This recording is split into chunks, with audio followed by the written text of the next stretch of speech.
Hey, welcome to the Youthology Podcast and to South Bend, Indiana. All right. You guys are so ready for this. So what we're gonna do is take some questions from teenagers, just like you.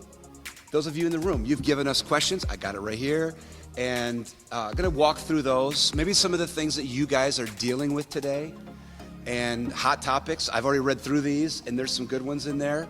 And somebody gave me one last night also, so there some great questions. Hopefully, we will give you some help on some of these things. And we're not gonna go real deep into the questions. We're just gonna kind of read the question, get it out there a little bit, and then what I like to do is blog on these questions and go deeper. So that will take you to my website at youthology.com, YTHOLOGY.com. So if you're like, man, they didn't get into, I wish they would have said something about that question, I will, but you're gonna have to follow up after the podcast, okay? Because we're not gonna get real deep probably on the podcast itself. You'll be able to find all of this on the social medias for myself at Youthology. You can find all of this, the recording, the podcast, all of our podcasts from the past are there, or YouTube or the iTunes.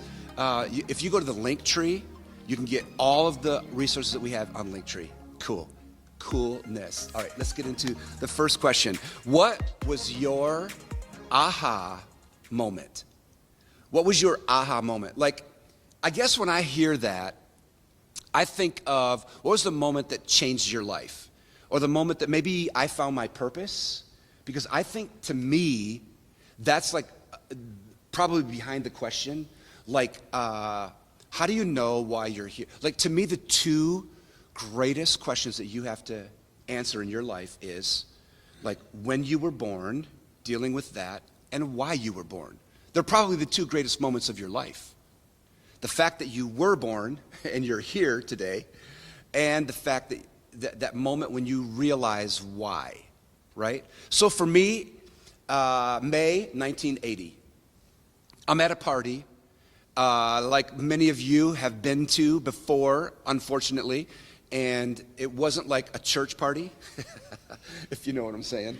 It was a party that all the drugs are there, the parents are gone, and it's spring. This is right before summer break, okay? And now I'm in the church and I'm not in the church. I have like 1 foot in and 1 foot out. I'm going to all the youth group stuff, but I was not serving God. I was going to church, but I wasn't the church. You know what I mean by that? And so what happened was I'm at this party and I'm in the kitchen sitting at this table with 7 or 8 of my friends around this table, and I'm rolling another joint, and I already had a 5th of peppermint schnapps, and I'm open, another one is open, and I got my ball hat on at this table. There's smoke in the room. Can you see it? And all of a sudden, I start crying at the kitchen table. I'm crying, and I'm like, no, God, not here. Because I have felt that before. You know what I mean? Like at camp, at the altar, you know, in a revival setting, convention, and I felt this deep conviction. And all of a sudden, in that moment, I was like, I had a decision to make.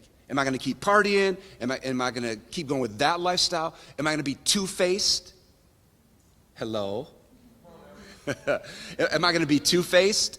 So I'm gonna go to church and be one person, and then I'm gonna go home or school or the team and be another person.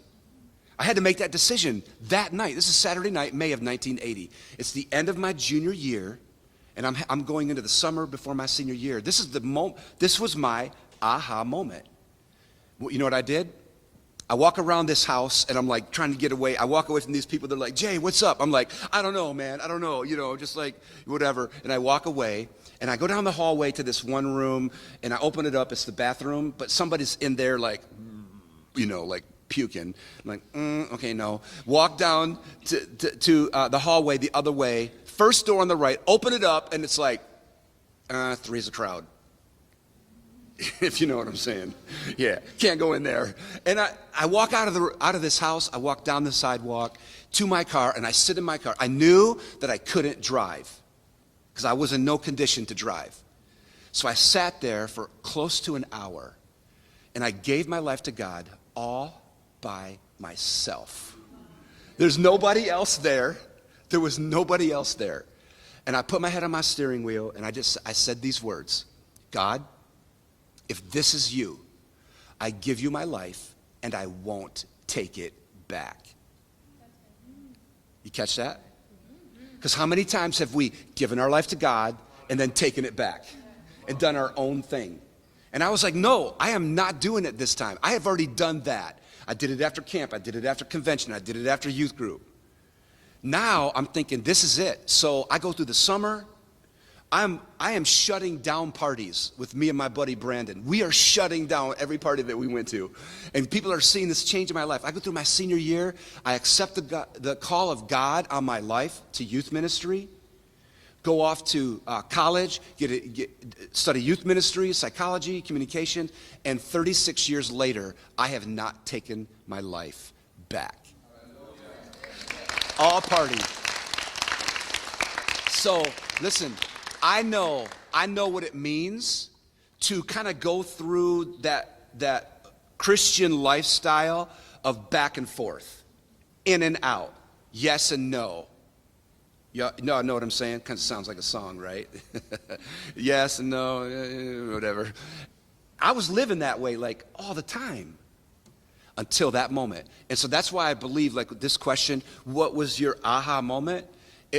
That moment in May of 1980 turned into a movement. And you can have the same thing, right? So, like, how many of you, like with a show of hands, how many of you have had that aha moment where you've never been the same again? Awesome. Some of you still need to have that yet, right? All right. Second question. If you're a Christian and you still struggle to get rid of addictions, old sin habits, you ask for forgiveness every day, but can't quite seem to get over the addiction, what do? Oh, that's for real. That's for real. Because so many of us are in that situation. I'm going to give you two simple things, okay? There are many, but, and again, I'll follow up on this, okay? In my blog of this podcast, I take this manuscript apart, and we'll get deeper into it so I can help you with scriptures and all that.